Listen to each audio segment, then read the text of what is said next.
Hi everyone, it's Helen here from Bodywork-Pilates, and I just want to run through a little exercise that we did this evening in our equipment class. And in our equipment class tonight we used a chair. I have a wee stool here, but a chair works equally as well.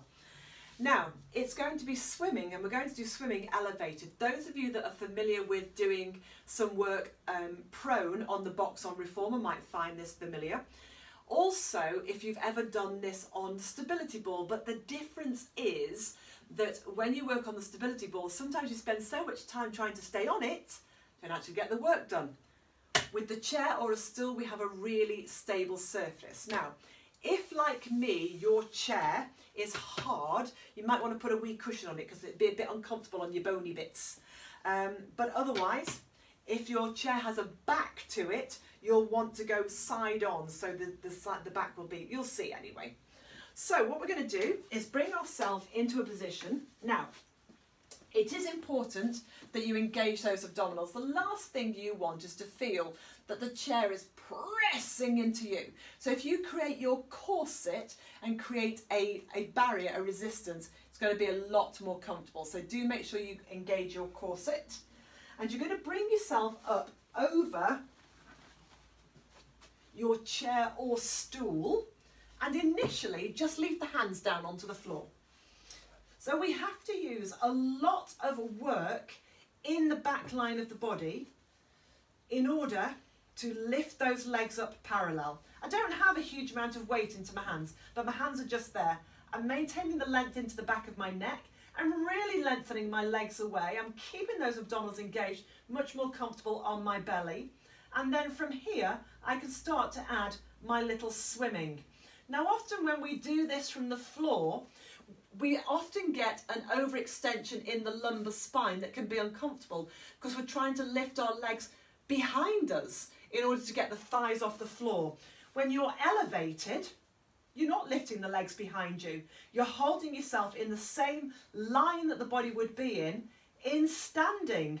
But my gosh, it's so active around the back legs. So the back of the legs are working, the glutes are working, the spine is working. And again, you can use the hands for a little bit of support if you need to.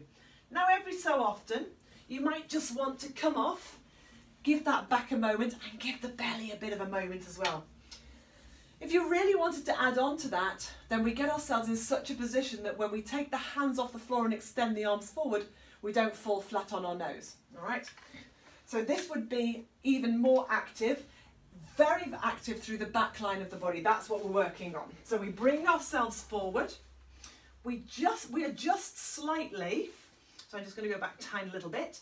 I'm engaging my abdominals, I've got my legs lifted. Now I can take my arms forward, and now I can do my arm and opposite leg as I work. So my shoulders are down away from my ears and staying long and active.